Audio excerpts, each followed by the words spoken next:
अस्सलामु अलैकुम वरहमतुल्लाहि वबरकातुहू।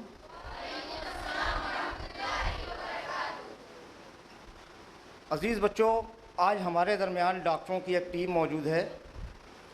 आप जानते हैं कि मेडिकल में कई अलग अलग पैथीज़ होती हैं, आपको मालूम है? एलोपैथी, होम्योपैथी, यूनानी, आयुर्वेदिक, इज़न्ट इट? आप सब अवेयर हैं इससे?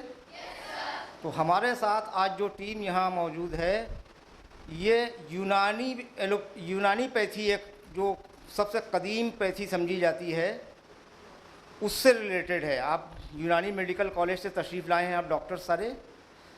तो आज आपको कुछ इससे मुताल्लिक़ यूनानी मेडिसिन क्या हैं कि वो हमारे घर के अंदर अक्सरियत उसकी दवाओं की मौजूद होती है और हम उसके बारे में जानते नहीं हैं।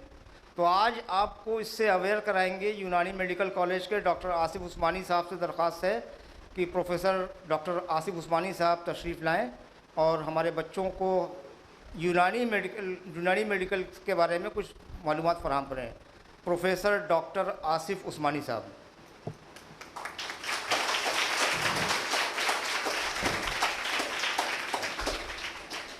आली मरतबत लायक इज़्ज़त व एहतराम इस कॉलेज के रूह रवा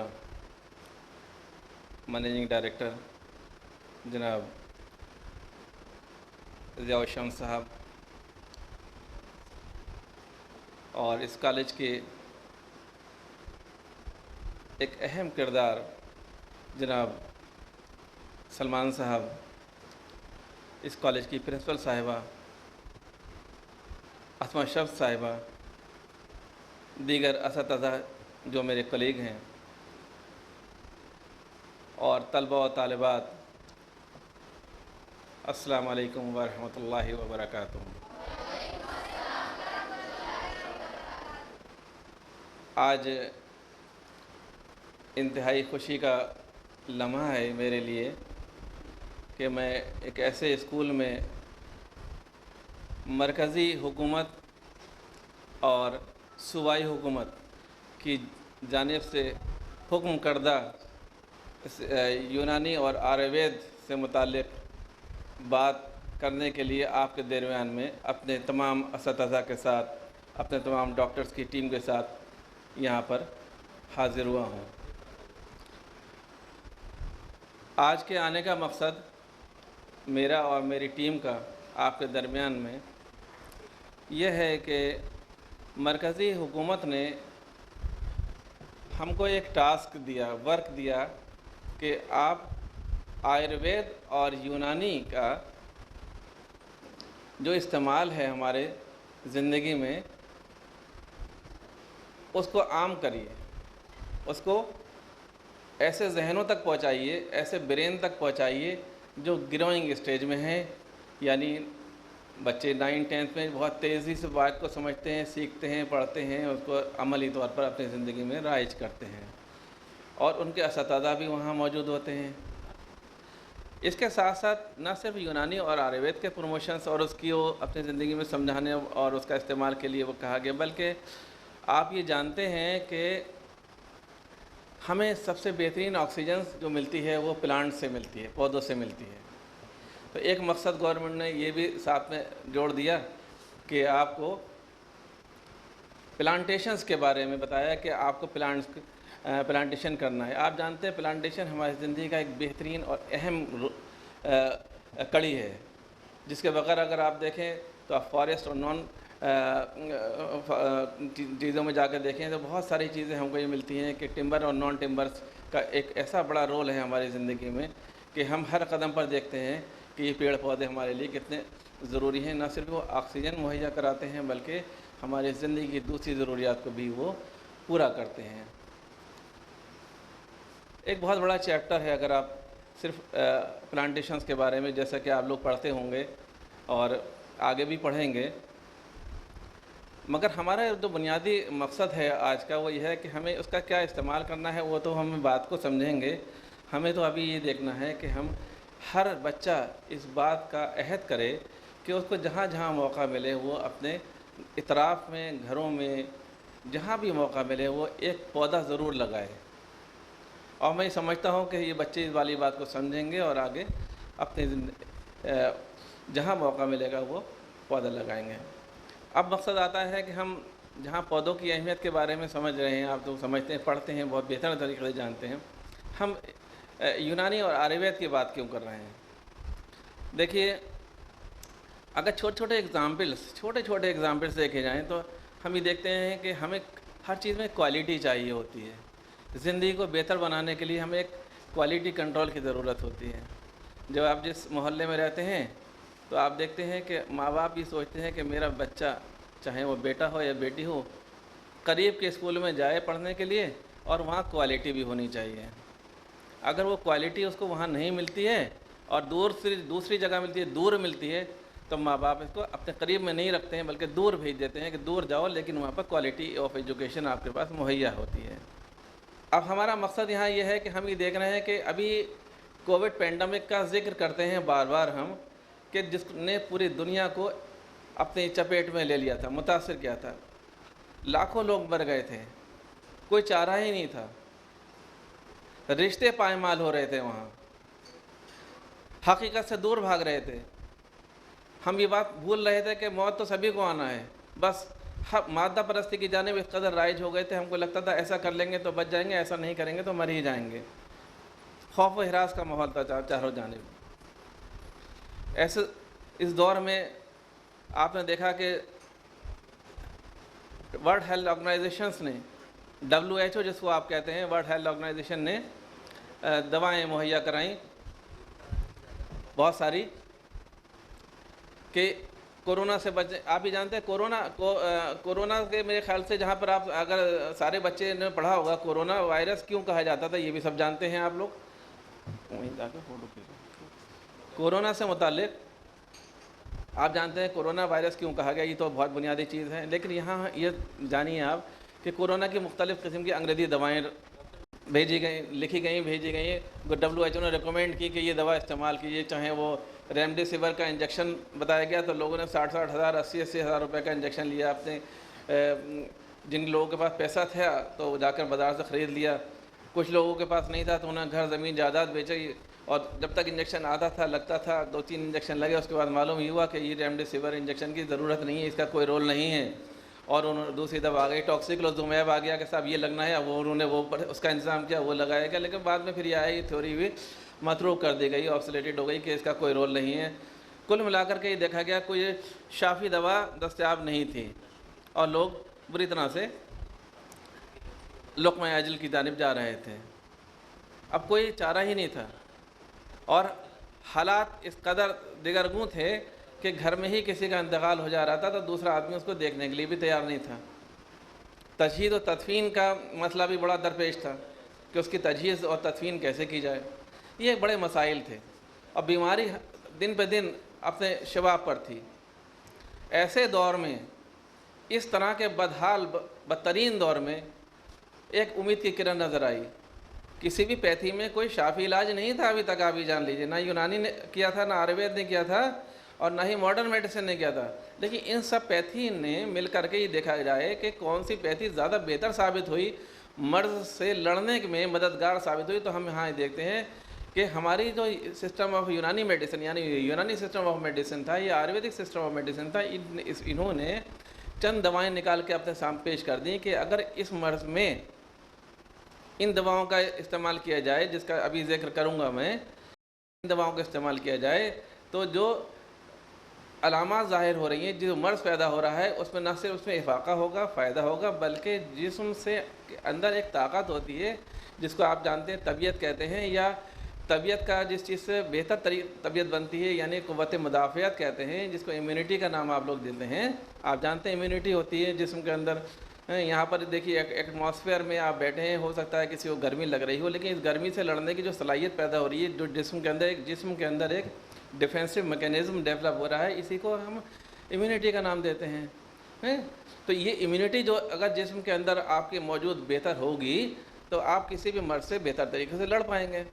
फिर जो ज़ाहिरी सिम्टम्स पैदा हो रहे हैं उससे भी में भी इफाक़ा होगा। तो ये देखा गया यूनानी ने इसमें बहुत बड़ा किरदार अदा किया और गवर्नमेंट ने बाकायदा 7-8 दवाओं को रिकमेंड किया कि इन दवाओं का आप इस्तेमाल कराइए, और उस वक्त यकीन जानिए सारी दुनिया की मईशत कोलैप्स कर रही थी, सारी दुनिया की इकोनॉमिक कोलैप्स कर रही थी, लेकिन एक हिंदुस्तान अपने आप में झंडा लिए हुए हर कदम आगे बढ़ रहा था। और किस बुनियाद पर बढ़ रहा था वो आगे?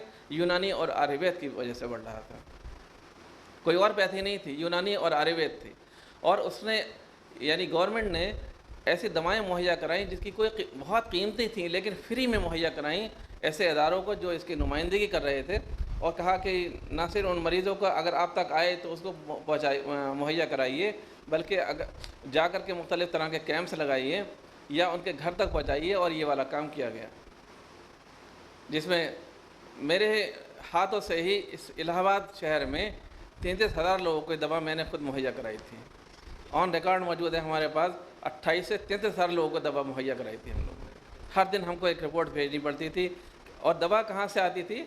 दवा यही गवर्नमेंट हमको मुहैया कराती थी, फ्री ऑफ कॉस्ट, कोई कीमत नहीं थी उसकी।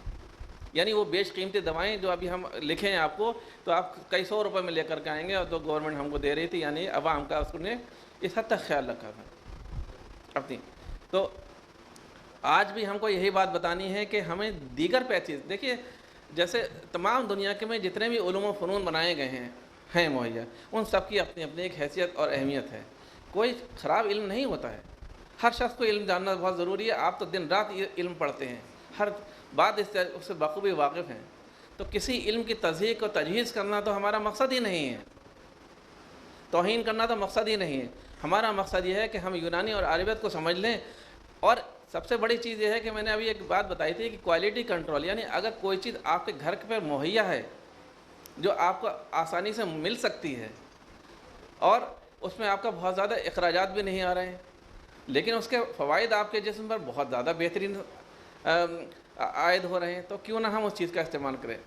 तो वही चीज़ जो है वो है यूनानी और आयुर्वेद है। अब हम इसकी तारीख़ तो आपको बताने आए नहीं हैं कि हम बताएं कि यूनानी कब से शुरू हुआ या आयुर्वेद कब से शुरू हुआ, लेकिन हम ये ज़रूर जानते हैं कि हज़ारों साल से यूनानी और आयुर्वेद का चलन है। और अगर देखें आप, जब से इंसान पैदा हुआ है तभी से यूनानी का तो आगाज़ हो गया है। आप किसी भी चीज़ को तारीख़ को पढ़ेंगे तो आप देखेंगे कि घर में किसी के पेट में दर्द हुआ तो उठा के कहा कि भाई पुदीना ले आइए, पुदीना खा लीजिए। सिर्फ पुदीने के पत्ते का ही इस्तेमाल कराया, जितना इल्म था जैसे जैसे था हुआ था। किसी ने कहा काले नमक का इस्तेमाल कर लीजिए। आप तो जानते हैं सारी चीज़ें घर के अंदर मौजूद हैं। किसी ने कहा कि चोट लग गई तो कहा कि भाई अलम, यानी जिसको फिटकरी कहते हैं हम लोग उसको शिब यमानी के नाम से जानते हैं, इसका पाउडर बना लीजिए और जहाँ से खून निकल रहा है वहाँ छिड़क दीजिए तो समझा गया खून रुक जाता है। बेहतरीन वो दवा है। तो आप देखिए घर के अंदर मौजूद हैं दवाएं। हमको समझना है कि कौन कौन सी दवाएं इजीली अवेलेबल हैं हमारे इतराफ़ में, क़ुर्ब जवार में, हमारे एटमॉस्फेयर में, इन्वायरमेंट में कौन कौन सी चीज़ें मौजूद हैं, उसका हमें इस्तेमाल करना है। फिर हमें ये देखना है जहाँ तक हमारी रसाई नहीं हो पा रही है। देखिए हमारा मकसद ये होता है, किसी एक तबीब का मकसद ये होता है कि वो जितना बेहतर जानता है वो अब किसी मरीज़ का इलाज करे, जितना बेहतर इल्म उसके पास है उतना ही बेहतर उसका इलाज करे वो। और जहाँ तक उसकी हुदूद ख़त्म हो रही हैं इलाज की, तो वो ज़बरदस्ती इलाज ना करे उसका, बल्कि वो अपने आप से बेहतर जगह पर भेज दे और सही जगह का उसको डायरेक्शन दे दे कि आप अब जाके वहाँ इलाज कराइए।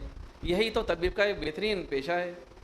तो यहाँ मकसद ये मिसाल देने का ये है कि आप जो दवाएं आपके घरों में मौजूद हैं, जो इतराफ़ में आपको आसानी से मिल सकती हैं, और जिसके अफ़ाल ख़वास आप जानते हैं। अफ़ाल ख़वास से मतलब ये है कि उसके फंक्शन आप जानते हैं कि ये इस्तेमाल हम करेंगे तो ये मर्ज़ हमारा ठीक हो जाएगा, तो आप वो इस्तेमाल कर लीजिए, घरों के अंदर मौजूद हैं। और अगर जहाँ पर आपका इल्म ख़त्म हो जाता है, आप नहीं जानते हैं, तो आप ये सोचिए कि हम यूनानी और आयुर्वेद को किसी ऐसे प्रोफेशनल्स के पास जाएँ, हकीम और तबीब के पास जाएँ और वैद्य के पास जाएँ, जिससे कि इसका इलाज हो जाए। तो आप उसकी तलाश कर लीजिए। यानी घर में भी आपने प्रमोशन किया तो यूनानी और आयुर्वेद को किया, और बाहर जाकर किया तो यूनानी और आयुर्वेद का ही एडवाइस करके लाए आप। तो दोनों तरह से आपको पहले कोशिश ये करनी है कि हम अपनी, देखिए इंसान जो अल्लाह ताला ने बनाया है वो फितरत से बहुत करीब तर है। अगर उसको तमाम वो हालात मिल जाते हैं जो कुदरती होते हैं तो एक बेहतरीन सेहत मुहैया कराते हैं। हमारे पास आज के दौर में लाइफ स्टाइल तो बहुत चेंज हो रहा है। आज हम चाहते हैं छत पे सोना नहीं पसंद करते हैं, हवा में सोना तो पसंद करते नहीं हैं, हम तो एसी चलाना पसंद करते हैं, और उससे होने वाले जितने भी नुकसानात हैं उसका इल्म ही नहीं है। तो एक बहुत बड़ा हमारे ऊपर ये जो लाइफ का जो स्टाइल है वो बदल रहा है हमारा। हम खाना तो खाते हैं रोज़ाना, पेट भर जाता है सुबह से शाम, और शाम से फिर सुबह निकल आती है, लेकिन खाना हमारा जो होता है वो नहीं है जो सेहतमंद खाने सेहत के लिए बहुत ज़रूरी होता है। हम चाहते हैं कि अगर हमारे पास एक दाल चावल सब्ज़ी रखी है तो हम उसको नहीं खाना चाहते, हम जो हैं वो मैगी और दूसरी चीज़ों को ज़्यादा पसंद करते हैं। कोल्ड ड्रिंक हम ज़्यादा अच्छी पीना पसंद करते हैं, अगर हमारे पास रूह अफ़ज़ा है तो इसको इग्नोर करते हैं। तो ये लाइफ स्टाइल चेंज हो रहा है, ये भी हमारी सेहत के लिए बहुत नुकसानदेह है। तो हमारा मकसद यहाँ ये भी हो गया कि हमें अपने लाइफ स्टाइल को बदलना है। हमें लाइफ स्टाइल को बदलना हरगिज़ नहीं है। लाइफ स्टाइल तो हमारा तरीक़ा ज़िंदगी तो नेचुरल है, हम अपने नेचर से नहीं हटना है हमको। अब हम बार बार जब अपने कॉन्फ्रेंसेस में जाते हैं या कॉन्फ्रेंस करते हैं तो हम बार बार ये कहते हैं हमारा लाइफ स्टाइल चेंज हो रहा है। ये तो ऑब्वियसली बात ठीक है, चेंज हो रहा है। हमको अपने लाइफ स्टाइल पर स्टैंड करना है। जो अल्लाह ताला ने जिस एटमॉस्फेयर में जिसको पैदा कर दिया वो उसी हालात में माहौल में रहेगा तो बहुत हद तक वो सेहतमंद रहेगा। भाई आप जानते हैं अहादीस में मुतअद्दिद जगह है कि जिस मौसम में है उस मौसम के फल खाइए, उस मौसम की सब्ज़ियाँ खाइए। अब हम आज के दौर में यानी कि अगस्त और सितंबर में क्या खाना पसंद करते हैं, तरबूज हमको बाहर मिलता है तो हम बहुत शौक़ से लाते हैं। तरबूज सितंबर अक्टूबर नवंबर में खाने की चीज़ नहीं है। हम जिस एटमॉस्फेयर में रहते हैं वो मई और जून की ही चीज़ थी, वो वहाँ पे हमको उसके फ़वाइद मिलेंगे। तो हम सितंबर और अक्टूबर से बचना चाहिए ये चीज़ों का। हमें आम जो खाना है वो मई जून जुलाई में खाना है। हम खाते कम हैं, उस मौसम में तो खा ही लेते, लेकिन शान समझते हैं हम दिसंबर और जनवरी में खाना। तो वो तो उस मौसम की चीज़ ही नहीं है, अल्लाह ही ने नहीं बनाई है। तो आप सोचिए जो फितरत ने बनाई है, जो चीज़ें जो एटमॉस्फेयर फितरत ने डेवलप किया है हमारे लिए, हम उससे मुनहरिफ हो रहे हैं, हट रहे हैं। जब हम उससे हट जाएंगे तो हमने दो चीज़ों में एक्शन और रिएक्शन पैदा कर दिया, तब तीसरी कंडीशन तो पैदा होनी ही है, वो हमारी सेहत का बिगाड़ होता है, यानी बीमारी का नाम होगा। तो हमें उस चीज़ों से भी बचना होगा। तो हमें एक तो मकसद हमारे आज की बातचीत में दो बातें आपके जहन में आई, और आज से दो ही बातें याद रखिए। एक तो हमको अपने लाइफ स्टाइल को अपनी जगह रखना है, जो कुदरत ने हमारा बनाया है हमें वही रखना है। हम देखते हैं कि बच्चे दोपहर में बर्गर और दूसरी पास्ता लाना पसंद करते हैं लंच में, वो रोटी लाना पसंद नहीं करते हैं, वो दाल लाना पसंद नहीं करते हैं, वो बिरयानी लाना पसंद नहीं करते हैं, वो पसंद दूसरी चीज़ें करते हैं। तो ये सारी चीज़ों को बदलना ही होगा। बेहतर लाइफ ज़िंदगी गुजारने के लिए सेहतमंद है कि जब आगे जाकर पढ़ेंगे तो बुनियादी तौर पर इंसान को बेहतर ज़िंदगी गुजारने के लिए इस दुनिया में तीन चीज़ों की बहुत ज़रूरत होती है। सबसे बुनियादी चीज़ जो होती है वो होती है सेहत, जिसको गवर्नमेंट भी कहती है, आप भी कहते हैं, आपके माँ बाप भी कहते हैं, आपके बहन भाई भी कहते हैं, और आपका अपना जहन जो है कभी शऊर पैदा जब होगा तो आप महसूस करेंगे कि सेहत की जानिब आपका रुझान आएगा कि सबसे बुनियादी चीज़ जो होती है वो सही ज़िंदगी के लिए सेहत होती है। और दूसरी चीज़ को जिसको गवर्नमेंट ने भी कहा वो क्या है, एजुकेशन होती है। सेहत के बाद आपके सबसे बुनियादी चीज़ जो है जिस पर आपकी जिम्मेदारी आयद होती है, जिससे आप बेहतर बन सकते हैं, वो है एजुकेशन। और तीसरी वो चीज़ जो है जो आपको माशरे में बराबर का खड़ा करती है वो है फाइनेंस। अब आप सोचिए, पहले नंबर पर तो सेहत ही है, पैसा नहीं है वहाँ पर।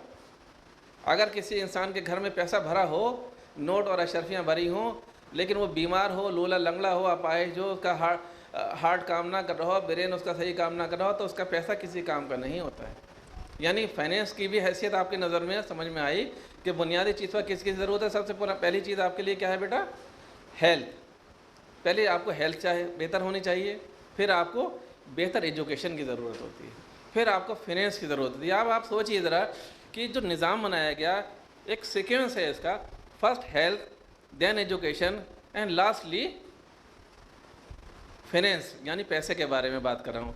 आप सोचिए जब इंसान हेल्दी होगा तब पढ़ पाएगा, और जब इंसान ने की सेहतमंद भी है और पैसा और हेल्थ और उसने एजुकेशन भी हासिल कर ली तो ऑब्वियसली फाइनेंस की तरफ तो उसका दिमाग चलेगा और वो सही जायज़ तरीके से उसको अर्न करने की कोशिश करेगा। और कामयाबी तो अल्लाह ही के हाथ में होती है, इंसान के हाथ में तो होती नहीं है।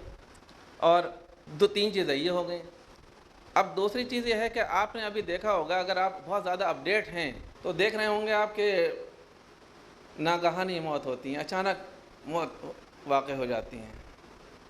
अभी हम कुछ नुस्खे आपको बताएंगे जो घरेलू नुस्खे होंगे, उसका इस्तेमाल करेंगे आप लोग।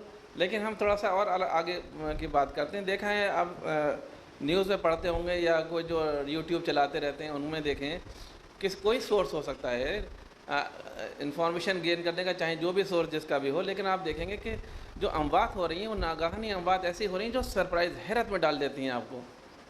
आप कहते हैं कल तक तो मेरी इससे मुलाकातें हुई थी, लेकिन आज उसको अचानक हार्ट फेल हो गया, वो मर गया। तो बहुत अच्छा शख्स था, वो तो अभी उम्र ही क्या थी, कोई कह रहा 19 साल का था, कोई 24 साल का था, कोई 29 साल का था। एक तबसरा हुआ और अभी हम उस बात को भूल नहीं पाए थे कि अगले दिन हमने देखा कि एक और कहीं से रिपोर्ट हो गया केस, वो भी एक परेशानी का बायस हो गया। तो यानी ये दिन भर आप इस तरह की न्यूज़ देख रहे होंगे। दुनिया में अगर आप देखेंगे तो इस तरह की मामलात बहुत ज़्यादा यानी कसीर तादाद में हो रही हैं। फिर पूरी दुनिया में ये देखा जा रहा है, बल्कि ख़ास तौर से देखें कि हार्ट के मरीज़, कल्ब से मुताल्लिक जो मरीज़ हैं, उनकी तादाद दिन पे दिन बढ़ती जा रही है। और एक ऐसा दहशत का नाम पैदा हो रहा है, खौफ और हिरास का नाम पैदा। हार्ट पे दर्द हुआ तो फ़ौरन ही समझा कि वो अब मर ही जाएगा। अगर डायग्नोसिस हो गया तो डिप्रेशन, बाकी बची ज़िंदगी में वो डिप्रेस हो गया।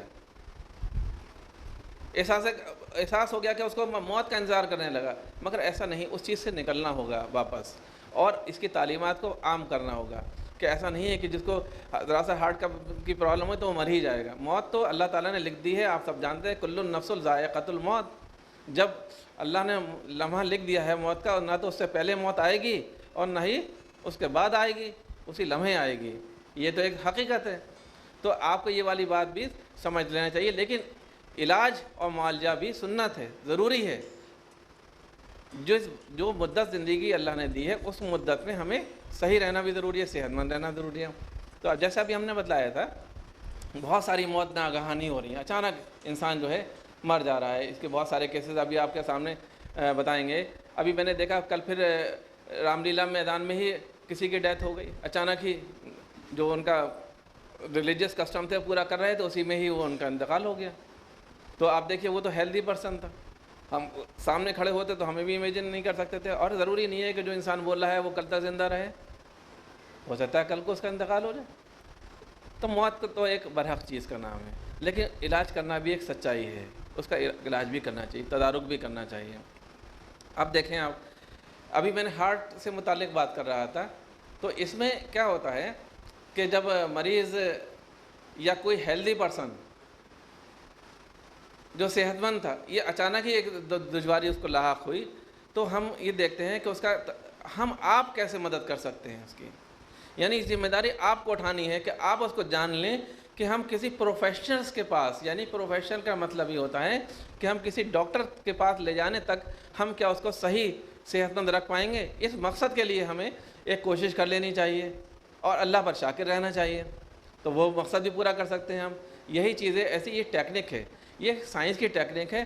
किसी पैथी का में राइज हुई भी का प्रोसेस ज़रूर है, लेकिन ये साइंस की टेक्निक है जो आप सभी लोगों को मालूम होना चाहिए।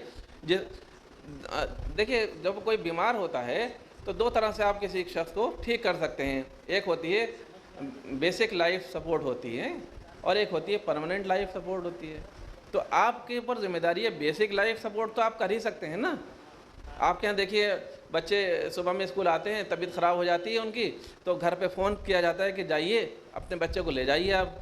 लेकिन उससे पहले क्या होता है, जो टीचर असतज़ा होते हैं या जो आपकी खाला होती हैं, जो स्कूल का मैनेजमेंट होता है, वो कुछ ना कुछ, कोई पानी पिला देता है उसको, लो पानी ले लो, कुछ कहता है कि लो दवा रखी है, कुछ ना कुछ होती है वो दे देते हैं, कुछ ना कुछ एक प्रोसेस अप्लाई करते हैं। वो प्रोसेस ही तो बेसिक लाइफ सपोर्ट होता है, बुनियादी जितना जिसके पास इल्म है वो अपना अप्लाई करता है।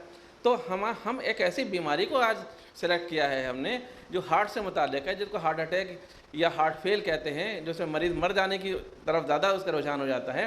तो हम सोचते हैं कि हमें इसका एक प्रोसेस है, अगर हम उसके शुरू के 2-3 मिनट, बहुत कीमती मिनट होते हैं, उसको अगर हम बेसिक सहूलियात या वो तदारुक पेश कर देंगे, वो सपोर्ट मुहैया करा देंगे, तो वो हो सकता है वो मरीज़ उस जगह पहुंच जाए, उस इमरजेंसी हॉस्पिटल में पहुंच जाए, जिससे कि वहाँ इसका इलाज हो सके और वो मर्ज़ या जो आपका रिश्तेदार, अकारिब, दोस्त, अहबाब, टीचर, पड़ोसी जो है वो ठीक हो सकता है। तो हमारे ऊपर जिम्मेदारी आयद होती है बेटा कि हम उसको सीख लें। तो उसको हम कहते हैं CPR कहते हैं। CPR का मतलब होता है कार्डियो का मतलब होता है हार्ट से मुतालिक चीज़ का नाम हो रहा है, यानी हार्ट का ही से मुतालिक बात हो रही है। कार्डियो, P फॉर पल्मोनरी, यानी पल्मोन्स कहते हैं लंग्स को। ये एक ज़बान जैसे लातीनी ज़बान आप लोगों ने पढ़ी होगी, या जो अरबी से मुताल्लिक़ बच्चे आप लोग हैं, लातीनी ज़बान या लैटिन ज़बान में पल्मोन्स कहते हैं, लंग्स को कहते हैं। हम लोग आमतौर से अंग्रेज़ी में लंग्स कहते हैं, फेफड़ा कहते हैं, उसको कहते हैं पल्मोन्स कहते हैं, ठीक है। कार्डियो पल्मोनरी रिससिटेशन, यानी कि रिससिटेशन का मतलब होता है कि किसी चीज़ को मुतहर्रिक करना। अगर आप मुतहर्रिक समझ रहे हैं तो बहुत बेहतर लफ्ज़ बोला गया ये है, और अगर हिंदी समझ सकते हैं तो बेहतर तरीका ये है कि उसको किसी चीज़ को उत्तेजित करना, दोबारा से उसके अंदर वो एक्टिविटी पैदा करना जो उसकी नॉर्मल एक्टिविटीज़ थी, उस हद तक ले जाने का नाम बुनियादी तौर पर हम कहते हैं CPR, यानी कार्डियो पल्मोनरी रिससिटेशन। ये चीज़ें आपको याद रहेंगी, ये है बुनियादी चीज़ है, यानी कि ये क्या है, बेसिक लाइफ सपोर्ट है, जिसकी जिम्मेदारी किस पर आयद होती है, वो आप पर आयद होती है, हर उस शख्स पर आयद होती है जो आज की बात सुनेगा, देखेगा उस प्रोसेस को, सीख जाएगा। तो क्योंकि आप जानते हैं, अगर आप मज़हब की जानिब देखें इसको, आप हमेशा याद रखिए, जो भी इल्म पढ़ रहे हैं आप देखिए आपके मज़हब में उसकी क्या हैसियत है। आप जानते हैं कि आप कहते हैं कि पड़ोसी का आपके ऊपर बहुत बड़ा हक़ है, तो पड़ोसी का हक़ जो आप पर आयद हो रहा है वो सिर्फ इसलिए नहीं है कि वो भूखा है तो खाना ही खिला दीजिए, वो तो एक पार्ट है, लेकिन उसकी दूसरी दीगर परेशानियाँ जो हैं उसमें भी तो आप ही मदद करेंगे। आपके सामने कोई जी हयात इंसान है, बीमार हो गया, गिर गया, सड़क पर पड़ा हो गया है, तो वहाँ की जिम्मेदारी भी आप पर आयद होती है। आपके अंदर ये जज्बा होना ही चाहिए। ये जज्बा जो है, जब आप सीखे होंगे कोई किसी चीज़ को, तभी तो आप अप्लाई करेंगे, और जब जानते ही नहीं होंगे तो कैसे करेंगे अप्लाई। तो आज हम ये बताएंगे कि वो CPR यानी बेसिक लाइफ सपोर्ट, CPR कैसे किया जाता है, जिसको बहुत सिंसियरली, बहुत संजीदगी से आप इस बात को जानने की कोशिश कीजिएगा। मैं समझता हूँ 5-10 मिनट का प्रोसेस है, वो सीख जाएंगे। आज की बातचीत में मैंने आपको बताया कि आपको प्लांटेशंस की तानीम रुझान रखना है, जहाँ जिसको हमेशा जहन में डाल लो कि आपको 2 प्लांट लगाने, 1 महीने में 1 प्लांट गमले में लगा ही देना है। एक गमले ले लीजिए, कहीं लगा दीजिए, घर के अंदर लगाइए, बाहर लगाइए, स्कूल में लगाइए, जहाँ मौका मिले लगाइए। प्लांट्स आपका एक बहुत बड़ा हिस्सा है, ज़िंदगी का बहुत बड़ा हिस्सा है। प्लांटेशंस के बारे में दूसरा क्या मैंने बताया, यूनानी और आयुर्वेद का चलन अपने में राइज कर लीजिए। अगर आप जिन चीज़ों का इलाज खुद कर सकते हैं वो कीजिए, और जिसका नहीं कर सकते हैं तो आप हुक्मा तक यानी हकीम और वैद तक पहुँचिए, पहले वहाँ इलाज कीजिए, और उसके बाद जब आप कर लें तो फिर आगे आप जा कर के इंशाअल्लाह आपको शफा हो ही जाएगी। तो ये 3-4 चीज़ें मैंने बताई आपको, और जो एक प्रोसेस है वो भी सीख लीजिएगा, समझ लीजिएगा। अब मैं समझता हूँ ये बातें आप लोग समझ गए हैं।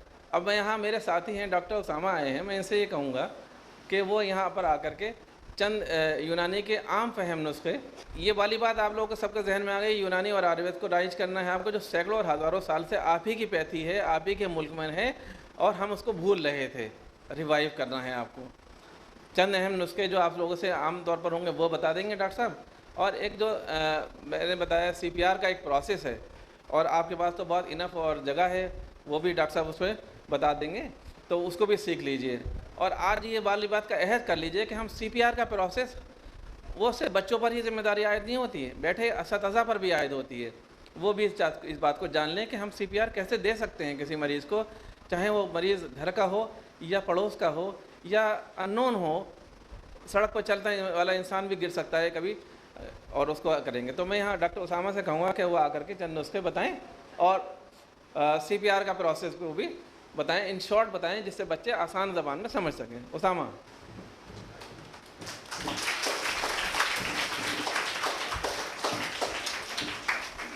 अस्सलाम वालेकुम। शुरू अल्लाह के नाम से जो बड़ा मेहरबान नहायत रहम वाला है। सूरज की किरणें जिसके इशारे पर रक़्स करती हैं, और चाँद की चांदनी जिसकी पाकीज़गी की दलील है।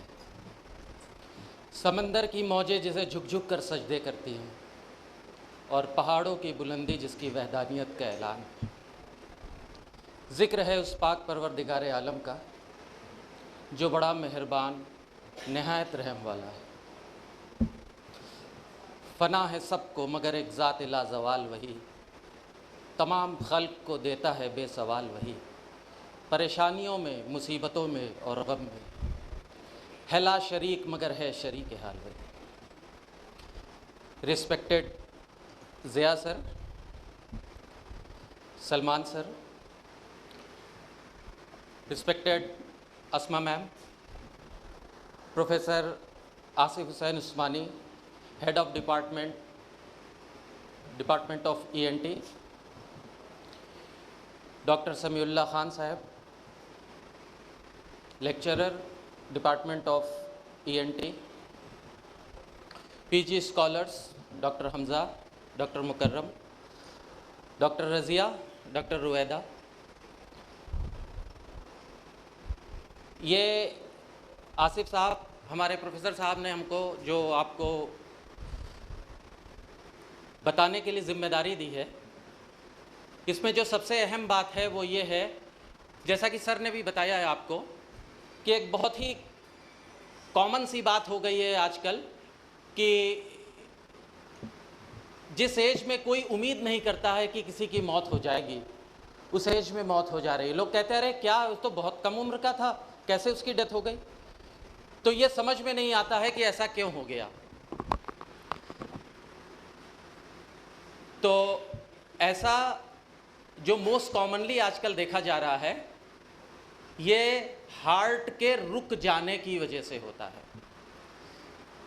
आप लोग अभी बिल्कुल इनिशियल स्टेज में अपनी एजुकेशन के हैं, तो ये समझ लें कि हार्ट का मतलब होता है एक पंप। जैसे हमारे घर में पानी चढ़ाने के लिए पंप होता है, वैसे ही एक पंप हमारे सीने में अल्लाह ताला ने रख दिया है। ये ब्लड को, जैसे पानी पंप होता है वैसे ही ये ब्लड को पंप करता है और पूरी बॉडी को भेजता है। तो इसका जो सबसे अहम काम होता है वो होता है हमारे दिमाग को खून पहुंचाना।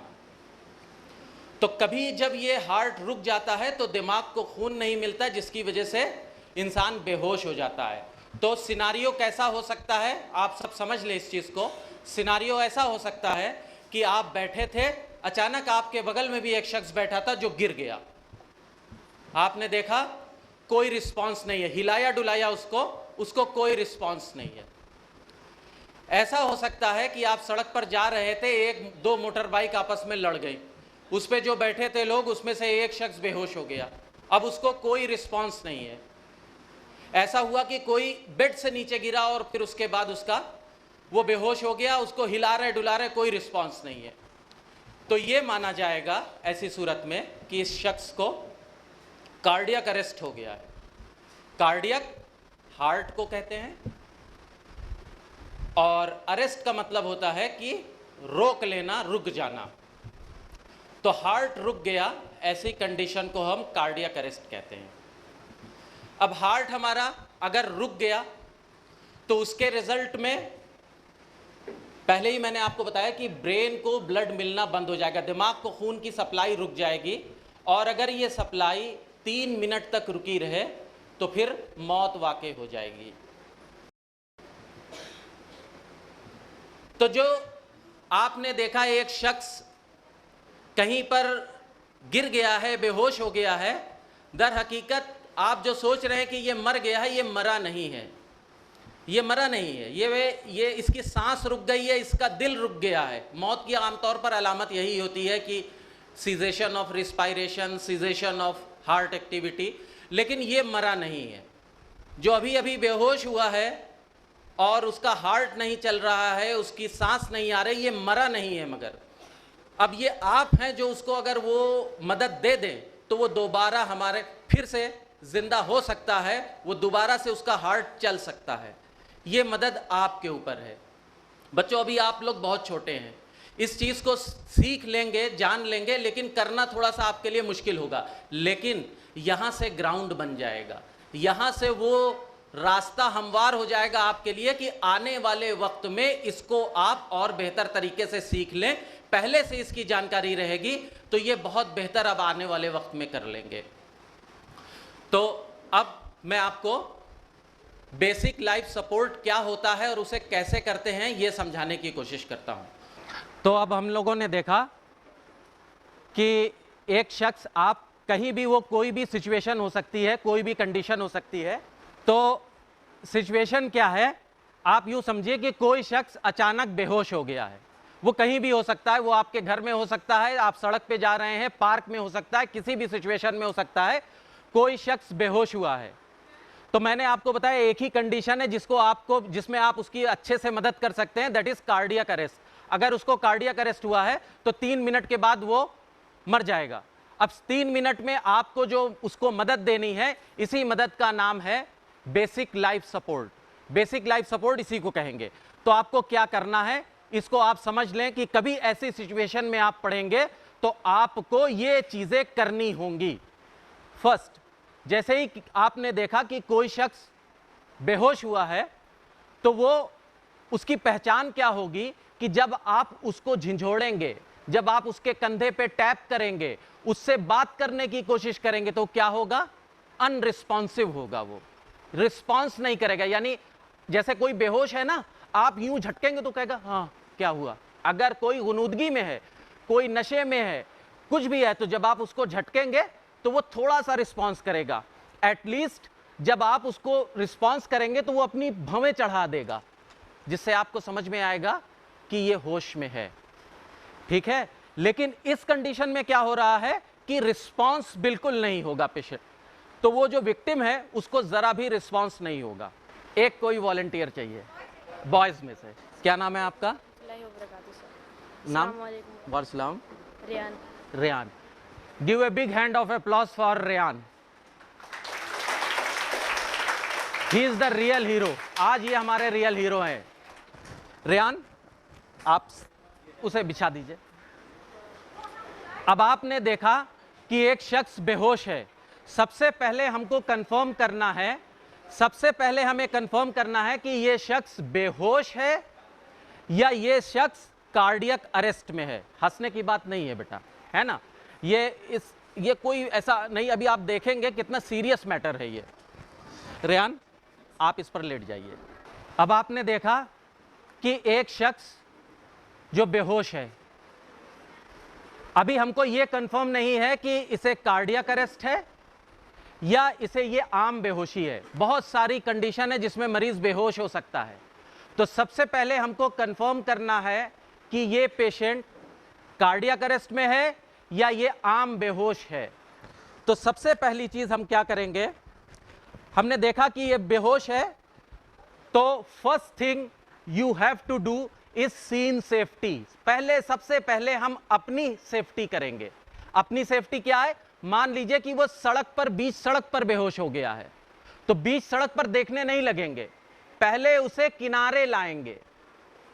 क्योंकि बीच सड़क पे अगर हम ये करने लगे, हो सकता है नेक्स्ट व्हीकल हमको ही हिट कर दे, है ना।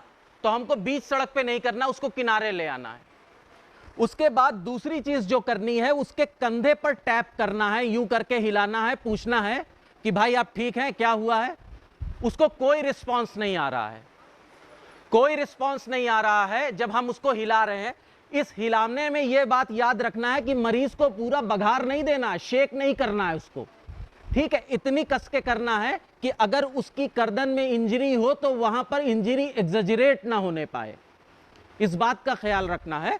अब हमने उसको शोल्डर से टैप किया, पूछा are you okay, are you okay. उसका कोई रिस्पॉन्स नहीं है, हम समझ गए इसे मदद की जरूरत है। सबसे पहला काम यह है कि हम अपनी मदद के लिए किसी और को भी बुला लेंगे। अब ऐसे बुलाने के लिए पहली चीज तो यह है कि अगर नाम जानते हैं तो नाम से बुलाइए। आप जानते हैं कि सलमान सर यहां पर हैं, सलमान सर का नाम लेकर बुलाएंगे। आप ऐसी जगह हैं, अननोन जगह हैं, आप कुछ नहीं जानते हैं, तो बताएंगे कंडीशन कि ये शख्स है, ऐसा हो गया है, इसको मदद की जरूरत है, मेरी मदद करिए। वहां पर किसी ना किसी को मदद के लिए बुलाना है। जब वो शख्स आ जाएगा तो उससे सबसे पहले कहना है कि आप एम्बुलेंस बुलाइए। एम्बुलेंस का नंबर 108, इसे डायल करने के लिए उसे बोलेंगे कि आप 108 डायल करिए। दूसरा काम इसी दौरान आप करेंगे, आपके पास 3 मिनट है इस मरीज के लिए, इस विक्टिम के लिए 3 मिनट है। उस 3 मिनट में शुरुआती 10 सेकंड आप यह कंफर्म करने के लिए लगाएंगे कि इससे कार्डियक अरेस्ट है कि नहीं है। मैं आपको एक चीज बता देता हूं, कार्डियक अरेस्ट को पहचानना कोई बड़ी चीज नहीं है। आपने देखा होगा कि जब भी आप जाते हैं डॉक्टर के पास तो वो आपकी नब्ज देखता है यूं करके ना, यहां पर नब्ज देखता है, तो यहां पर एक नब्ज होती है तो वो रेडियल आर्टरी कहलाती है। ये यूं यूं करके उंगली को टैप करती है, तड़पती है, यहां पे तड़पन होती है। लेकिन कार्डियक अरेस्ट के पेशेंट में यहां नहीं देखना है। यही चीज यहां पर भी होती है। अब यहां कहां देखना, गर्दन बहुत बड़ी है, अगर हर जगह उंगली रखेंगे नहीं मिलेगी। गर्दन की एक मखसूस जगह है जहां पर यह मिलेगी। तो ये देखिए, ये चिन्ह है ना, ये चिन्ह है, इससे नीचे उतरेंगे, ये ट्रेकिया, विंड पाइप इसको कहते हैं। तो ये ट्रेकिया है, इस ट्रेकिया और यहां पर एक ये पट्टा है, इसको स्टर्नोक्लीडोमेस्टॉइड कहते हैं। तो स्टर्नोक्लीडोमेस्टॉइड ट्रेकिया के बीच में एक गड्ढा है, इस गड्ढे में जब हम उंगली डालेंगे तो हमको वो आर्टरी फील होगी, वो आर्टरी फील होगी यहां पर। तो यहां पर ये आर्टरी फील होगी। अगर ये आर्टरी फील हो रही है तो उसको सब कुछ हो सकता है मगर कार्डियक अरेस्ट नहीं है। आप ये समझ लीजिए कि ये सीरियस इमरजेंसी तो नहीं है, क्योंकि ये कार्डियक अरेस्ट नहीं है, क्योंकि यहां पे आपको नब्ज मिल रही है। अगर यहां नब्ज पल्स मिल रही है तो समझ लीजिए कि ये एकदम डेंजर में नहीं है पेशेंट, लेकिन ये बेहोश है। ऐसे बेहोश मरीज को ऐसे ही नहीं छोड़ सकते हैं। क्यों? क्योंकि उसके मुंह में लगातार सिक्रीशंस आ रहे हैं जो वो एस्पिरेट कर लेगा। एस्पिरेट करेगा तो वो सिक्रीशन लंग्स में चले जाएंगे और उसे निमोनिया हो जाएगा। कार्डियक अरेस्ट तो नहीं होगा, लेकिन वो आईसीयू में उसको एडमिशन करना पड़ेगा, सिर्फ इसलिए कि हमको पता नहीं था कि हम उसको बेहोशी की हालत में कैसे रखें। आमतौर पर घरों में बेहोशी की हालत में लोग आ जाते हैं, तो कोई अगर बेहोशी की हालत में आ जाएगा और उसे कार्डियक अरेस्ट नहीं भी है तो इस कंडीशन को, इसको कहते हैं रिकम्बेंट पॉस्चर। तो इस रिकम्बेंट पॉस्चर में उसको नहीं रखेंगे, बल्कि उसको रिकवरी पॉस्चर में लाएंगे। रिकवरी पॉस्चर का तरीका होता है, हाथ को यूं करके सीने पे लाइए, इस पैर को ऐसे करके मोड़ देंगे और मोड़ने के बाद पेशेंट को यूं करवट दिला देंगे। ऐसे जब करवट दिलाएंगे तो उसके मुंह के जो सिक्रीशन होंगे वो बाहर गिरेंगे, लंग्स में एस्पिरेट नहीं होंगे। ये बेहोश मरीज के लिए है, कार्डियक अरेस्ट के लिए नहीं है। ठीक है, तो इस पोजीशन में रखेंगे और तब तक रखेंगे जब तक कि एम्बुलेंस आ नहीं जाती है। इसी पोस्चर में रखेंगे। सीधे हो जाइए। अब देखिए, हमने यूं करके यहां पर पल्स देखी, उसकी पल्स नहीं मिली। इसी दौरान हमको उस मरीज की सांस भी देखनी है। सांस और पल्स दोनों देखनी है एक ही साथ। इसका एक नियम है, look, listen and feel. Look, listen and feel. हम यूं करके हाथ रखेंगे, यहां पर इसकी पल्स देखेंगे, जिस साइड बैठे उसी साइड की पल्स देखेंगे। तो यूं करके देखेंगे और इसी दौरान यूं करके कान रखेंगे यहां पर। सांस की आवाज होती है, उस आवाज को सुनने की कोशिश करेंगे। सांस जब लेते हैं छाती ऊपर नीचे होती है, ये ऊपर नीचे हो रही है कि नहीं इसको देखने की कोशिश करेंगे। ठीक है, अब हमको 10 सेकंड से ज्यादा इसमें नहीं लगाना है। अगर 10 सेकंड पल्स नहीं मिली तो हम ये ना सोचे कि अरे हमको तो ढूंढना ही नहीं आता है, ये ना सोचे। ये सोचे कि इसको पल्स नहीं है और ये मान ले कि इसको कार्डियक अरेस्ट है। और इस कार्डियक अरेस्ट के लिए अब हमको इसको CPR यानी चेस्ट कंप्रेशन देना है। CPR, कार्डियो पल्मोनरी रिससिटेशन, इसे चेस्ट कंप्रेशन भी कहते हैं। तो चेस्ट कंप्रेशन का मतलब होता है सीने को दबाना है। अब इसके दबाने का एक तरीका होगा। अब पेशेंट सब आए हैं शुरू से, ABCD मैम लोग ने पढ़ाई है आप लोगों को इनिशियली। अब मैं आपको एक चीज पढ़ा के जा रहा हूं, CAB। C first, then A, then B। 3 चीज आपको इस पेशेंट की मेंटेन करनी है। फर्स्ट, सर्कुलेशन, उसका जो खून है उसकी दौरान आपको सबसे पहले मेंटेन करनी है सर्कुलेशन। दूसरी चीज क्या करना है, एयरवे, ए फॉर एयरवे, उसकी सांस के रास्ते को खोलना है। और तीसरा है ब्रीदिंग, यानी अगर उसको सांस नहीं आ रही है तो उसको ब्रीदिंग देनी है। CAB ये अप्रोच आपका होगा। तो इसके लिए क्या करेंगे, पेशेंट का जॉ थ्रस्ट, हेड टिल्ट, तो हेड को टिल्ट करा देंगे, ऐसे कंडीशन में रखेंगे जब हम, तो इसकी सांस की नली सीधी हो जाएगी और हवा लंग्स में जाएगी। और दूसरा काम अब हमको करना है जो सबसे अहम है, यह है चेस्ट कंप्रेशन करना है। तो CPR अब हमको देना शुरू करना है। CPR देने का एक तरीका है कि जो CPR देगा वो मरीज के पास यूं घुटनों पे होगा, मरीज के साइड यूं घुटनों पे होगा। घुटनों पे होने का वजह यह है कि जब जोर लगाएंगे तो हमारी बॉडी का भी जोर और हाथ का भी जोर, दोनों जोर इसके चेस्ट पे आए तभी चेस्ट दबेगा। तो इस तरीके से हमें अपनी नीज पर यूं करके आ जाना है।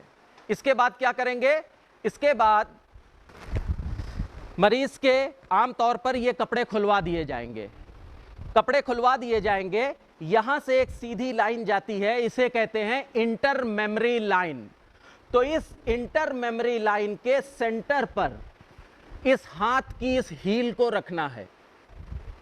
जैसे हमारे फुट में हील है, वैसे ही ये हमारे पाम की हील है। तो इस हील को रखना है, यहां से नहीं दबाना है, यहां से नहीं दबाना है। कहां से दबाना है, इस जगह से दबाना है। तो सबसे पहले हाथ ऐसे करिए, आप लोग ऐसे रखिए हाथ, है ना, और दूसरे हाथ से इंटरलॉक करिए अपनी फिंगर को। इंटरलॉक कर लिया, हाथ को बिल्कुल एक्सटेंड कर लेंगे और एल्बो को लॉक कर लेंगे। एल्बो लॉक हो गया। जब हम कंप्रेशन देंगे तो हमारा एल्बो ऐसे नहीं होना चाहिए, ठीक है। हम जब कंप्रेशन देंगे तो हमारा एल्बो ऐसे ही रहना चाहिए। और अब हम कंप्रेशन देना शुरू करेंगे। ये कंप्रेशन का भी एक नियम है, याद रखिएगा, do fast do hard. Do fast माने जल्दी जल्दी, और डू हार्ड माने बहुत ताकत से करना है आपको। Do hard do fast. चलिए आप जाइए, आपका बहुत बहुत शुक्रिया। एक बार और फिर से give a big hand of applause. Thank you.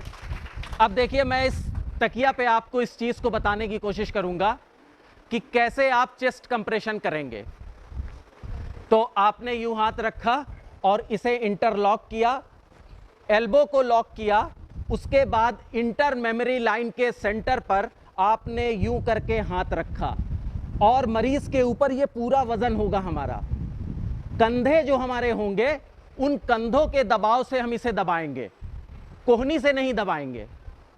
तो हम ऐसे देंगे, ऐसे देंगे, ऐसे देंगे, और क्या करेंगे, दबाने के साथ साथ उसे रिकॉइल होने का मौका देंगे।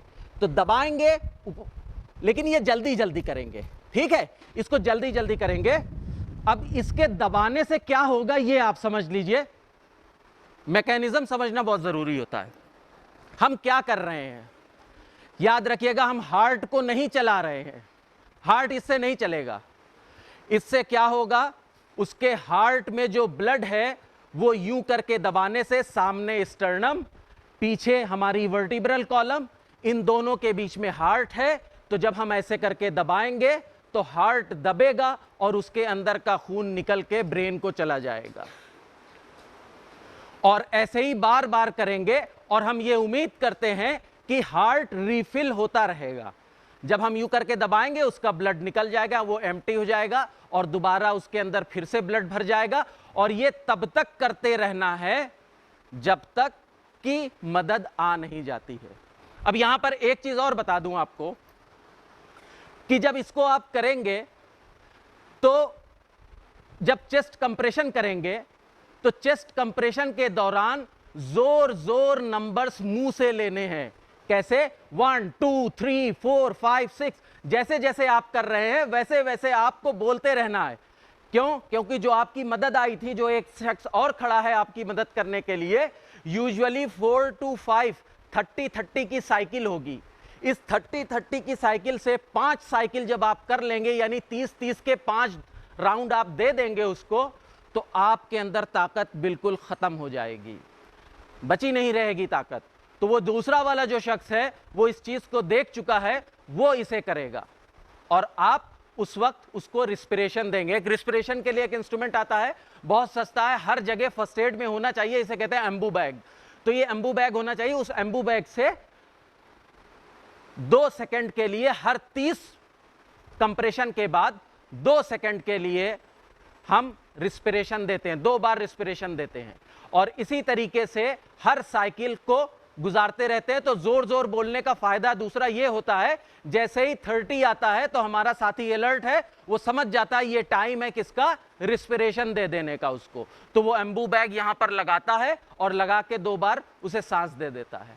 मुंह से अब सांस देने का चलन खत्म हो गया है, ठीक है? मुंह से माउथ टू माउथ ब्रीदिंग पहले दी जाती थी, लेकिन कोविड के बाद से इसे ऑब्सोलेट कर दिया गया है। अमेरिकन हार्ट एसोसिएशन की यह गाइडलाइन है कि मुंह से मुंह सांस ना दिया जाए, लेकिन एक्सट्रीम कंडीशन में लोग कर भी देते हैं ऐसा, बावजूद उसके कि यह मनाही है, लेकिन चूंकि जान बचाना होता है तो लोग कर देते हैं। तो ये इसके साथ, लेकिन मैंने आपको जैसे बताया आपको पहले ही कि इसको करने से हार्ट दोबारा नहीं चलेगा। इसको करने से आप उस टाइम को प्रोलॉन्ग कर रहे हैं कि उसको मेडिकल हेल्प मिल जाए। उस मेडिकल हेल्प के मिलने तक आपको यह करना है। तो जब मेडिकल हेल्प आएगी तो उस मेडिकल हेल्प के साथ एक इंस्ट्रूमेंट आता है जिसको कहते हैं डिफिब्रिलेटर। तो हार्ट असल में हुआ क्या था? हार्ट को आपने देखा होगा पिक्चर्स वगैरह में, जब पेशेंट क्रिटिकल होता है और वो हॉस्पिटल में एडमिट होता है तो एक मॉनिटर चल रहा होता है, उसमें यूं यूं वेव्स आती रहती हैं और जब वो वेव फ्लैट हो जाती हैं तो डॉक्टर क्या कहता है? आई एम सॉरी, अब कुछ नहीं किया जा सकता।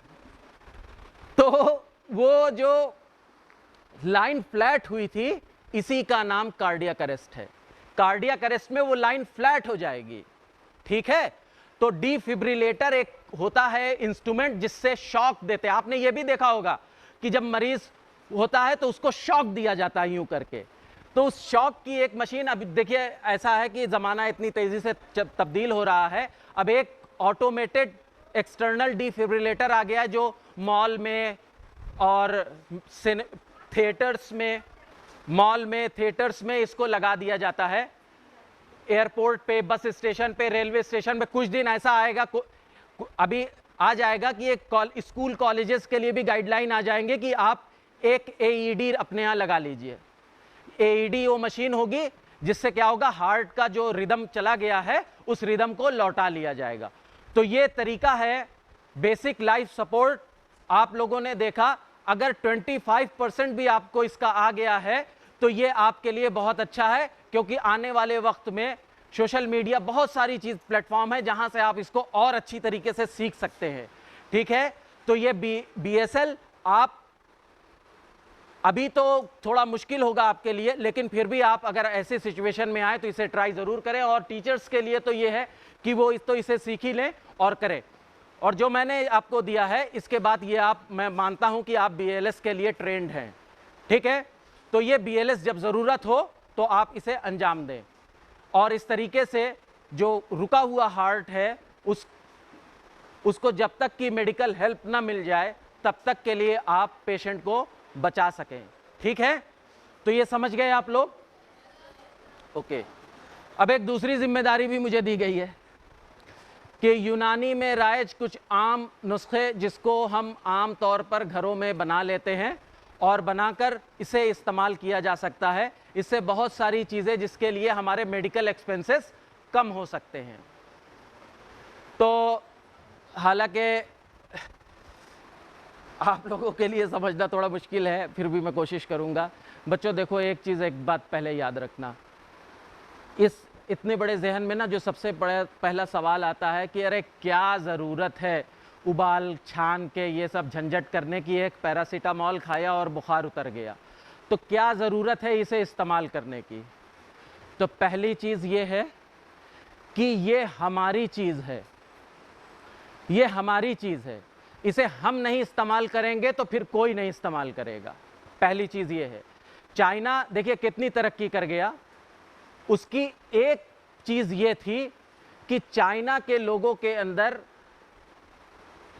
ये भी आपकी हुब्बुल वतनी का एक फैक्टर है कि जब आप अपनी चीज़ों को पहले प्रमोट करने की कोशिश करते हैं। ये देसी चीज़ें हैं। पहली चीज़ तो ये हमारी चीज़ है, इसलिए हम इसे इस्तेमाल करेंगे, ठीक है, भले ही ये कितनी ही मुश्किल हो और कितना ही इसमें मेहनत लगे, लेकिन चूंकि ये हमारी चीज़ है इसलिए हम इसे इस्तेमाल करेंगे। ऐसा नहीं है, ठीक है। और दूसरी चीज़ क्या कि जैसे कि सर ने अभी बताया था, हमारी बॉडी नेचर है, कुदरत है, हमारी बॉडी नेचर है और वो जो प्लांट है वो भी नेचर है। तो नेचर को नेचर से ट्रीट किया जाएगा तो उससे साइड इफेक्ट्स, जिसको एडवर्स इफेक्ट कहते हैं, इसके चांसेस कम हो जाएंगे। लेकिन अगर नेचुरल चीज़ को केमिकल से ठीक करने की कोशिश की जाएगी तो फायदा तो होगा, बुखार तो उतरेगा, लेकिन लॉन्ग रन में उसका नुकसान होगा। इस एज में मैं आपको एक मिसाल देता हूं, आप बताइए मुझे, किसी के सर पे मच्छर बैठे तो क्या वो डंडे से मारता है उस मच्छर को? क्यों नहीं मारता है? मच्छर उड़ जाएगा और क्या होगा? सर फट जाएगा। तो मच्छर तो उड़ जाएगा, सर फट जाएगा। पैरासीटामॉल खाएंगे, बुखार उतरे ना उतरे नुकसान जरूर करेगी लॉन्ग टर्म में। मैं ये इसके मुखालिफ नहीं, लेकिन मैं ये कह रहा हूं कि अगर आपके पास उसका अच्छा अल्टरनेट मौजूद है तो क्यों नहीं आप यूज कर लेते हैं उसको।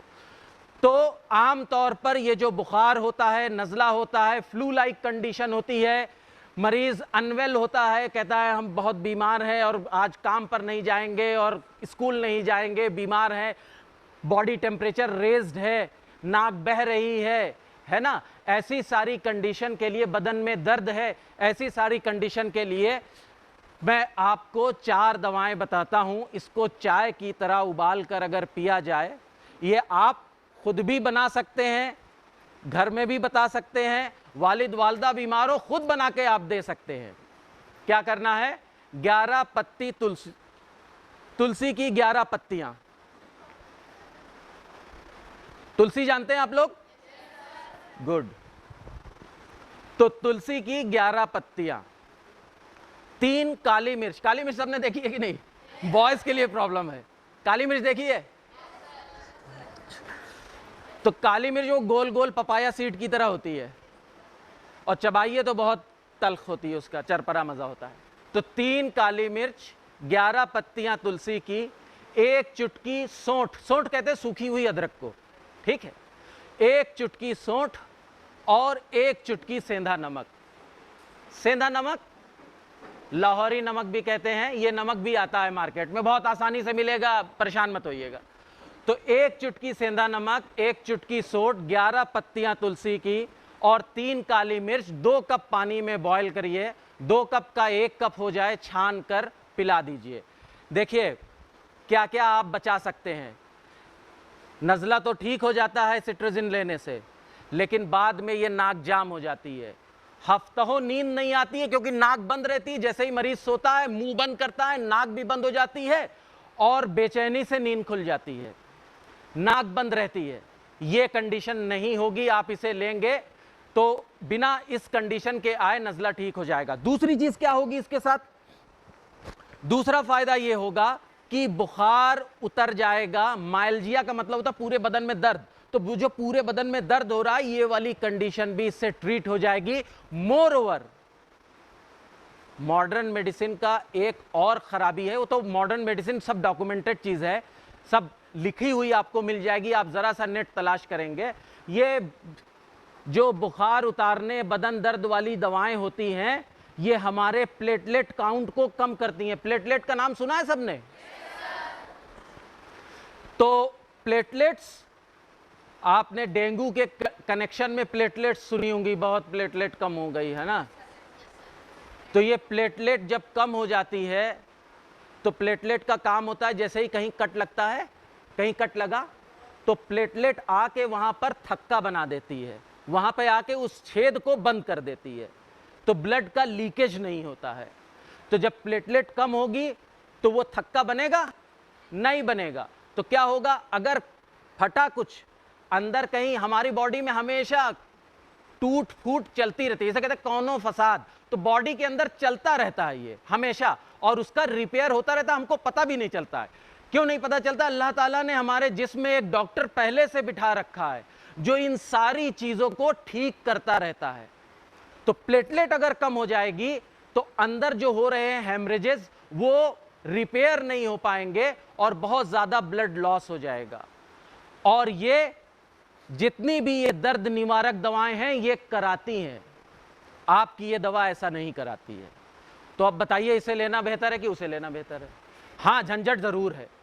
वहां पर बहुत खूबसूरत पैकिंग में दवा मिलेगी आपको, है ना, स्ट्रॉबेरी फ्लेवर, फिर क्या है बनाना फ्लेवर, और क्या है पाइनएप्पल फ्लेवर, दुनिया के फ्लेवर में आपको सिरप मिलेंगे। यहां क्या है, बद जायका बद मजा दवा है, लेकिन इसी का इफेक्ट है, इफेक्ट इसका सही है। तो बुखार के लिए यह दवा बहुत अच्छी है। आप इसे समझ लें कि इनिशियली कभी बुखार हो, बजाय इसके कि आप पैरासीटामॉल खाएं, पहले इसे खाकर देखें, अगर इससे ठीक हो जाएं तो पैरासीटामॉल लेने की जरूरत शायद नहीं पड़े, और ये फ्री में मुफ्त में आपके किचन से अवेलेबल हो जाएगी। एक और हर घर में होने वाली दवा, जिसको हर घर में होना चाहिए, एक ऐसी दवा और आपको मैं बताता हूं।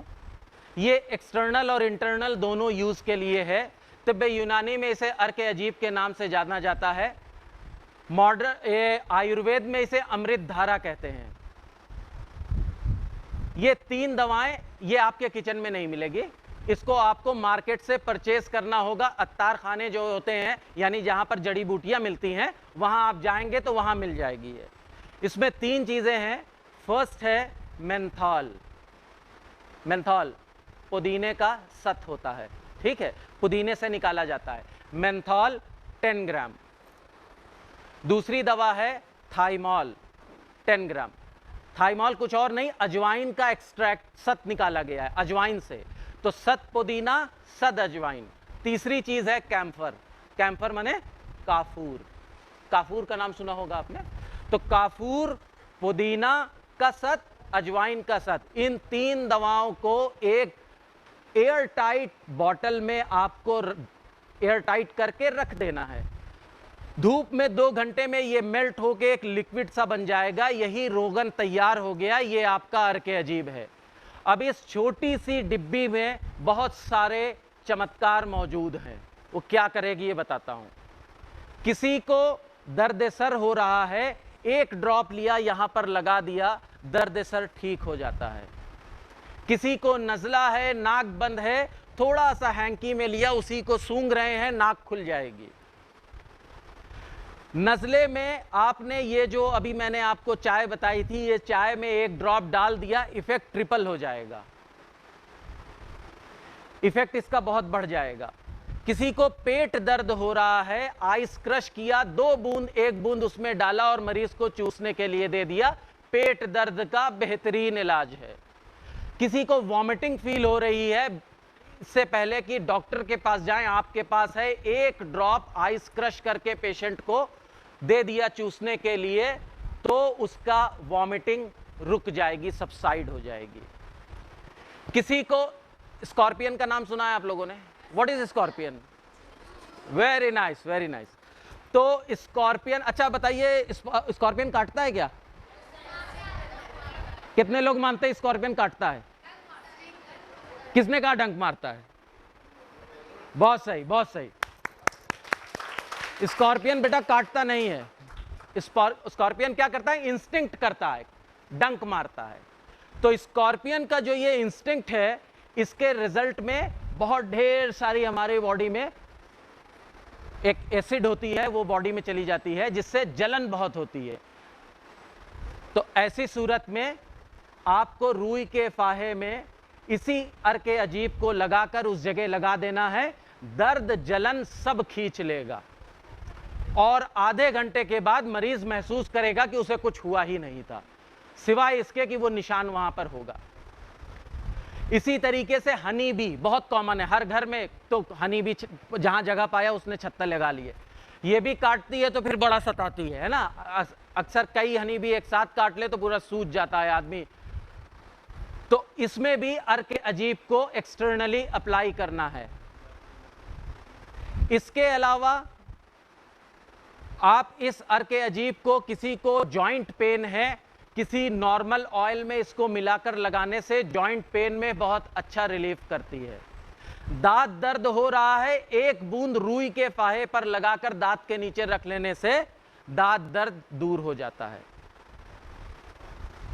तो देखिए कितने फायदे हैं। और आप अगर खरीदने जाएंगे तो हार्डली ये 100 रुपीस की पड़ेगी। तीनों चीजें 10-10 ग्राम में बनाएंगे तो ये 1 साल चलेगी। एक और बहुत कॉमन चीज है, ये भी बता देता हूं। अक्सर क्या होता है हमारे घर में, बच्चे गिर जाते हैं, बड़े गिर जाते हैं, फूल आता है, फटता नहीं है ना, बहुत दर्द करता है, वह रोते रहता है। तो ऐसी कंडीशन में क्या है, इस अर्क अजीब को जहां कटा फटा ना हो, ब्लंट इंजरी हो और उसमें कटा फटा ना हो, आप इस अर्क अजीब को लगा दीजिए। यकीन जानिए दूसरे दिन दर्द नहीं रहता है। स्प्रेन की कंडीशन में, जिसको मोच आना कहते, पैर मुड़ जाता है, चल रहे थे चलते चलते पैर ऐसे मुड़ गया, अब पैर मुड़ा तो ये सूजन आ जाती है यहां पर। इस कंडीशन में भी इस अर्क अजीब को लगा देने से उस मोच में बहुत आराम आ जाता है। ठीक है, तो इससे क्या है कि ये सारी चीजें जानने से आपके पास अगर है और आपके किसी साथी को हो गया, आपने ऐसा कर दिया, आपका इंप्रेशन है ना, अरे वो तो डॉक्टर की तरह बिल्कुल बिहेव करता है, उसने तो वो ला के दिया, इतना आराम हो गया, कितनी तारीफ होती है, कितनी दुआएं मिलती है ना। तो इस चीज को बनाना कोई मुश्किल नहीं है, कोई भी बना सकता है, बनाकर रख सकता है।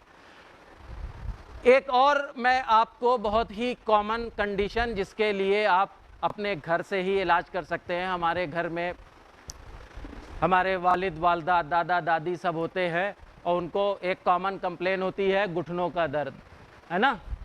घुटने का दर्द होता है, आप लोग को नहीं होगा, आप लोग वो एक्सपीरियंस नहीं करेंगे अभी।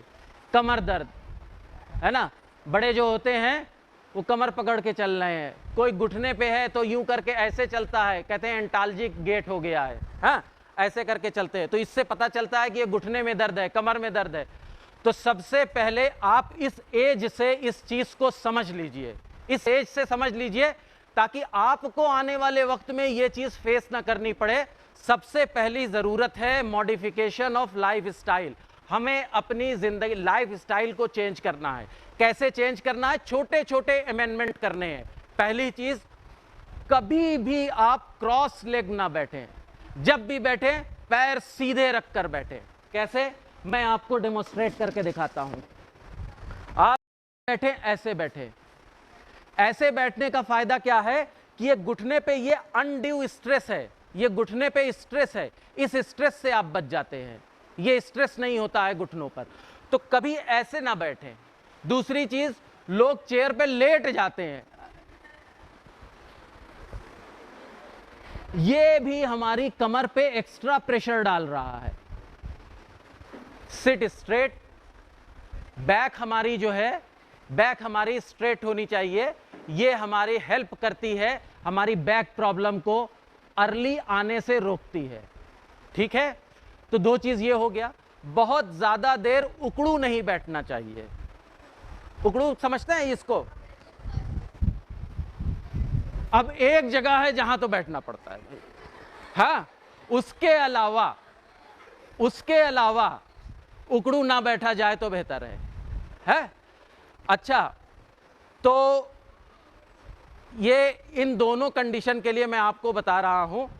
तो जो जॉइंट पेन, बैक पेन, गर्दन का दर्द, ये रिस्ट में पेन, एल्बो का पेन, ये सारे पेन एक साथ हो सकते हैं या बारी बारी लोगों को परेशान कर सकते हैं। मोस्ट कॉमनली जो इन्वॉल्व होता है वो ये होता है नी जॉइंट, और ये होता है, इसको कहते हैं लो बैक एक, ठीक है। तो ये कमर दर्द, यही कॉमनली होता है जो डे टू डे लाइफ में हमें लोग दिखते हैं, कंप्लेन करेंगे कि मुझे कमर दर्द है, मुझे घुटनों का दर्द है। तो इसके लिए हमारे किचन से बन जाएगी दवा, और बहुत अच्छी है। आपको एक मिसाल मैं बताता हूँ। देखिए, मरीज़ मेरे पास आते हैं, कहते हैं डॉक्टर साहब क्या एज होती है? 60 साल, 55 साल। क्या कंप्लेन होती है? कहते हैं डॉक्टर साहब पहले हम खड़े होकर नमाज़ पढ़ते थे, अब घुटने जवाब दे गए हैं, चेयर पे बैठ के नमाज पढ़ते हैं। दिल में ख्वाहिश है कि फिर से वैसे ही नमाज पढ़े जैसे जवानी में पढ़ते थे। इस नुस्खे को 1 साल इस्तेमाल करवा दीजिएगा, वो फिर से अपनी जो उसकी ख्वाहिश है उसकी ख्वाहिश पूरी हो जाएगी। क्या करना है? अजवाइन, एवरीवन नोज, मेथी, कलौंजी, गुड। चौथी दवा है जो आमतौर पर बच्चों ने नहीं सुनी होगी, बड़ों ने जरूर सुनी होगी, चमसुर। सुना है? Good good good. तो इसको हालून भी कहते हैं, हब्बुल रशाद भी कहते हैं। तो तुख्मे हालून और साथ में अजवाइन, मेथी, कलौंजी, इन 4 दवाओं को जरा सा रोस्ट कर लेंगे। इतना रोस्ट करेंगे कि वो अजवाइन की महक आने लगे हल्की हल्की। ये रोस्ट हो गई है। आग बंद कर देंगे, इसे उतार लेंगे, पीस के पाउडर बना लेंगे और 1 चम्मच सुबह शाम खिलाएंगे। इसको रेगुलर जब हम लोग इस्तेमाल करेंगे, तो उसके रिजल्ट में ये हमें फ़ायदा होगा कि घुटना जो हमारा ख़राब हो रहा था उसकी एक तो फर्दर ख़राब होना बंद हो जाएगा। देखो बच्चों क्या होता है, सबसे पहले ये समझ लो क्या होता है। देखो, दोनों घुटने की 2 हड्डियां हैं, एक ये हड्डी एक ये हड्डी है। इन दोनों हड्डियों से घुटना बना है हमारा, और इसका मूवमेंट ऐसा होता है, मिसाल आपको मैं बताता हूं मूवमेंट इसका कैसा होता है। कभी बर्फ पे बर्फ सरकाई है? कोई फ्रिक्शन होता है उसमें? नहीं होता है, एकदम स्मूथली सरकती है बर्फ पे बर्फ। ऐसे ही ये घुटने सरकते हैं एक दूसरे के ऊपर, कहते हैं आइस स्लाइडिंग ऑन आइस। ये है घुटने का मूवमेंट। लेकिन क्या होगा, वो जो इसके ऊपर एक वाइट कलर की परत होती है, इसे कार्टिलेज कहते हैं, वो उम्र के साथ उधड़ जाता है और फिर घुटने आपस में लड़ने लगते हैं। डॉक्टर कहता है स्पेस कम हो गया है। तो यही होता है, और उसके रिजल्ट में ये पेन होता है। ये दवा क्या करेगी, इस चीज को, ये जो कार्टिलेज उधड़ रहे थे, इसको रोक देगी, और साथ में रीजनरेशन में भी कुछ ना कुछ हेल्प जरूर करेगी। तो बहुत आसान है, अजवाइन, कलौंजी, मेथी, चमसुर, 4 दवा पीस के पाउडर बना लिया, 1-1 चम्मच सुबह शाम लगातार खिलाना है। यूनानी पैथी को का एक बस सूत्र है, मंत्रा एक है, the patient must have patience. मरीज को सब्र और इत्मीनान होना चाहिए। क्यों? क्योंकि ये धीरे धीरे काम करेगी। 1 हफ्ते के बाद आपसे कहने लगे आपने तो कहा था आराम हो जाएगा, आराम तो हुआ नहीं। आप कहिए आप 1 महीना खाइए, आराम होने लगेगा 1 महीने में, और आपको इसे 1 साल खाना है। 1 साल अगर अंग्रेजी दवा खाएं, यकीन जानिए घुटने का दर्द तो वहीं रहेगा, गुर्दे वुर्दे खराब हो जाएंगे। लेकिन यहां पर ऐसा कुछ नहीं होगा, बिल्कुल आप हर सालन में, हर खाने में ये सारी चीजें डालते ही हैं। देखा कभी कोई साइड इफेक्ट हुआ क्या? नहीं होता है। इसी के साथ मैंने बताया ना, जितना आप उकड़ू बैठेंगे उतना ये घुटने खराब होंगे। और एक कॉमन जगह मैंने बताई जहां उकड़ू सबको बैठना पड़ता है। तो वहां पर क्या है कि एक कंडीशन होती है जिसको कहते हैं कॉन्स्टिपेशन। कॉन्स्टिपेशन का मतलब क्या होता है, मरीज बहुत जोर लगाता है तो उसको पॉटी होती है, इजीली स्मूथली पॉटी नहीं होती है, इसे कहते हैं कॉन्स्टिपेशन, है ना। आप लोग उस प्रॉब्लम को फेस अभी नहीं कर रहे हो, लेकिन याद रखना, तो इसमें क्या करना है कि कॉन्स्टिपेशन ये भी जोड़ों के दर्द के साथ बहुत रिलेटेड होता है। तो इसके लिए मैं आपको 3 दवाएं बता देता हूं। एक है हर्रे, दूसरी है सौंफ, तीसरी है सोंठ। इन तीनों दवाओं को पीस के पाउडर बना लीजिए। हर्रे को बस थोड़ा सा घी में तल लेना है और इन 3 दवाओं को पीस के पाउडर बना लीजिए। 1 चम्मच भर के रात को सोते वक्त अगर खाएंगे तो कॉन्स्टिपेशन नहीं होगा। इन्हीं बातों के साथ मैं अपनी बात ख़त्म करता हूँ। मैं शुक्रगुज़ार हूँ ज़िया सर का, अस्मा मैम का, आप सबों का कि हमको आने का यहाँ मौका दिया, अपनी बात रखने का मौका दिया। और मैं ये भी उम्मीद करता हूँ कि ये सारी चीज़ें जो बताई गई हैं इन्हें आप सिर्फ सुनेंगे नहीं बल्कि यूज़ भी करेंगे। अगर यूज़ करेंगे तभी इसके फ़ायदे नज़र आएंगे। ठीक है, okay, thank you very much.